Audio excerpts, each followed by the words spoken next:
नमस्कार मित्रमैत्रिणींनो, खूप इंटरेस्टिंग विषय घेऊन आले परत तुमच्यासमोर। आपण गेल्या महिन्यामध्ये 20 मेपर्यंतचं भविष्य पाहिलं, 19 मेपर्यंत। 20 मेपासून पुढे सुरू होणाऱ्या महिन्याचं आता आपल्याला सगळ्या राशींचं भविष्य पाहायचं आहे।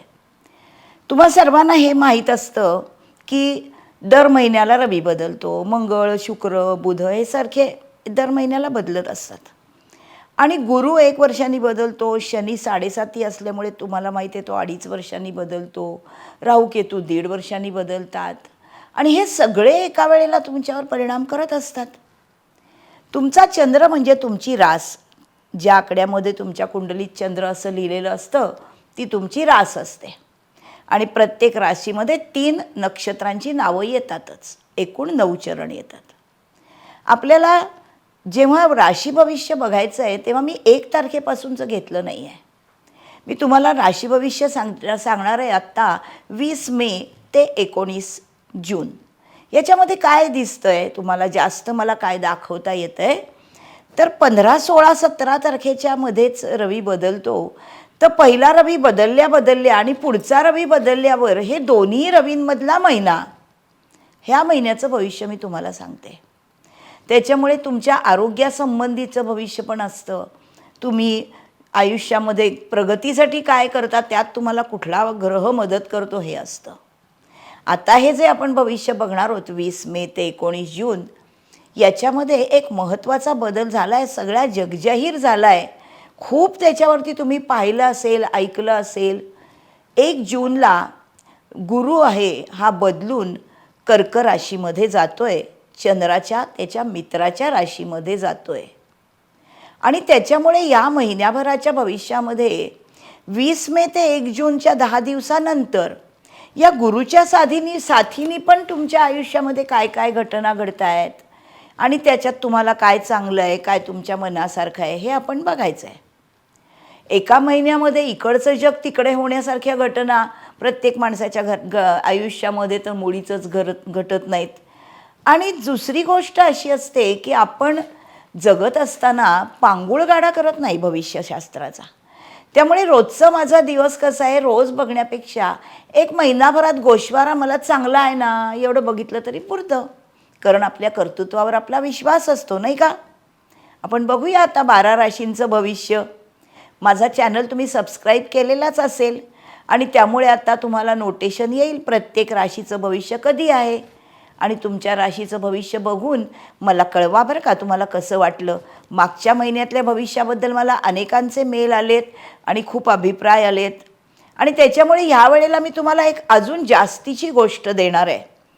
मी तुम्हाला प्रत्येकासाठी भविष्य सांगत असते आणि शिवाय प्रत्येक नक्षत्रासाठी तो चंद्र कसा आहे, किती दिवसात चांगला आहे हे गेल्या वेळेला मी सांगितलं। या वेळेला अजून ॲडिशन अशी आहे की काय झालं, माझ्या शेजारी राहणाऱ्या एका आजोबांनी मला सांगितलं, भविष्य तू सांगतेस हे चांगलं आहे पण हे तुमच्या लोकांसाठी, तुम्ही तरुणांसाठी आहे, आमच्या म्हाताऱ्यांसाठी काय आहे, असं नाही बरं का। म्हणून या वेळेपासून एक ॲडिशन आहे 20 ते 40 लोकांसाठी, स्त्री पुरुषांसाठी जे नुकते कामाला लागलेत, भविष्य त्यांचं शिक्षण संपत आलं आहे अशांसाठी। 40 ते 60 हा वयोगट जे कामामध्ये संपूर्ण आत्ता ॲक्टिव्ह आहेत आणि घेऊ का रिटायरमेंट असा विचार करण्याच्या स्टेजपर्यंत आले त्यांच्यासाठी। आणि 60 नंतर ज्यांच्या आयुष्यामध्ये सगळं मिळवून झालं आहे आणि आता आपण आपल्या आयुष्याचा कसा अर्थ लावायचा आहे, आपण काय मजा करायची आहे, कशा प्रकारे जगायचं आहे हे त्यांनी ठरवायचं आहे, त्यासाठी ही राशी भविष्य त्यांना मदत करणार आहे। चांगली गोष्ट आहे ना, तुमच्या इंटरेस्टची आहे जास्तीची। चला वेळ घालवूयाला नको जास्ती, निघूया पुढच्या प्रवासाला। मकर राशीकडे जाऊया, शनीच्या स्वतःच्या। शनी हा आजोबा ग्रह आहे, त्यामुळे ही माणसं काळजीवाहू असतात। तुमच्या घरात मकर रास असेल ना तर तुम्हाला खूप असं उबदार वातावरण असतं त्यांच्यामुळे, कारण ते अतिशय शिस्तीने काम करतात आणि सगळ्यांची काळजी घेतात, अतिशय कामसू असतात, दुसऱ्यासाठी कायम तयार असतात। शनी हा आजोबा ग्रह आणि मॅच्युरिटीचा ग्रह त्यांचा स्वामी आहे, त्यामुळे मकर रास मकर लग्नाच्या लोकांसाठी हा महिना कसा जाईल बघूया। उद्योगधंदा आणि नोकरीमध्ये असणाऱ्या लोकांना शनीचा मित्र शुक्र हा 5वा प्रणय स्थानामध्ये आला आहे, कॅश इन्व्हेस्टमेंटचा तो कारक आहे, क्रिएटिव्हिटीचा कारक क्रिएटिव्हिटीच्याच स्थानामध्ये आलेला आहे, त्यामुळे क्रिएटिव्ह कामात अग्रेसर राहाल. पैसे व्यवस्थित मॅनेज करा. 14 मे नंतर 20 जूनपर्यंत मंगळ तुम्हाला काही प्रलोभनं दाखवेल, काहीतरी ॲग्रेसिव्हली करावंसं वाटेल, पण घाई करू नका. रवी आणि मंगळ यांची मॅनेजमेंट चांगली असेल तर नुकसान होणार नाही. 15 जून नंतर रवी नोकरीचे योग आणेल. 14 मे पासूनच शुक्र औषध कंपन्यांचा ज्यांचा बिझनेस आहे त्यांच्यासाठी अतिशय शुभ आहे. 29 मे नंतर बुधही मेडिकल नॉलेजमध्ये फायदा करून देणार आहे उद्योगधंद्यामध्ये. तिसरा शनी आहे 2027 मार्चपर्यंत. त्यामुळे कामाचे प्रयत्न कौशल्याने योग्य दिशेनेच होतील. 20 जूनपर्यंत मंगळ जमिनीचा कारक आहे, तर जमिनीचे व्यवहार 20 जूनपर्यंत करण्याचे प्रयत्न जरूर करा. या मकर राशीचे लोकांना आर्किटेक्चरचं उत्तम ज्ञान असतं.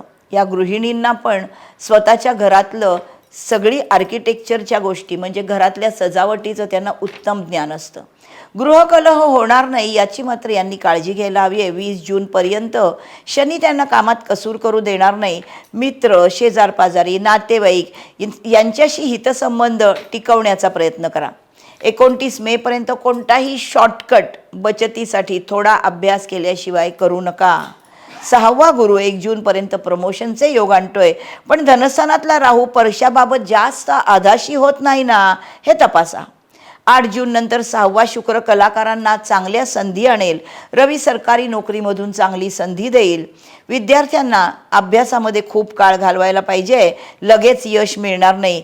क्रिएटिव्ह कामं, कलात्मक कामं 14 मे नंतर यशस्वीपणे पार पाडाल. 1 जूनपासून 7वा गुरु समाजामध्ये तुम्हाला प्रतिष्ठा देणार आहे. केतू गूढविद्येसाठी तुम्ही त्याच्यासाठी प्रयत्न करत राहाल. परदेशी जाण्यासाठी अजून मात्र 1 वर्षभर थांबावं लागेल.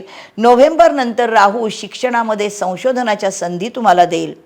20 ते 40 वयोगटातल्या स्त्री पुरुषांना विवाहास योग्य असणारा गुरु 1 जूनपासून येतोय. 20 ते 30 पर्यंत ज्यांना विवाह योग्य आहेत व्यक्ती त्यांचा विवाह ठरण्याची संधी आहे. इन्व्हेस्टमेंटमध्ये मात्र सावध राहा. शुक्र 14 मे नंतर पंचमेश आहे, तो पंचमामध्ये प्रणयाला अनुकूल येतोय.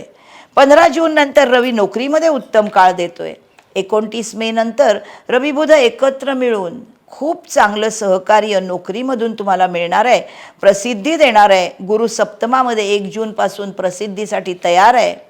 40 ते 60 वयोगटातल्या लोकांना नोकरीत बदल करणं शक्यतो रवी राजकारणातल्या लोकांना 14 मे नंतर यश देणार आहे.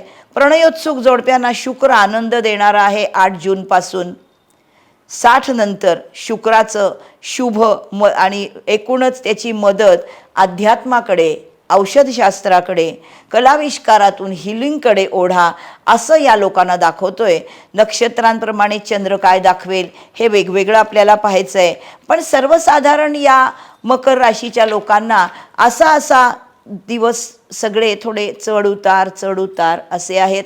अर्थात शनी हा कायम सगळ्या गोष्टींना तोंड द्यायला तयार असतो. तो अतिशय स्टेडी ग्रह आहे, त्याचीच ती रास आहे. या राशीमध्ये येणारी नक्षत्र उत्तराषाढा रवीचं, श्रवण चंद्राचं आणि धनिष्ठा हे मंगळाचं.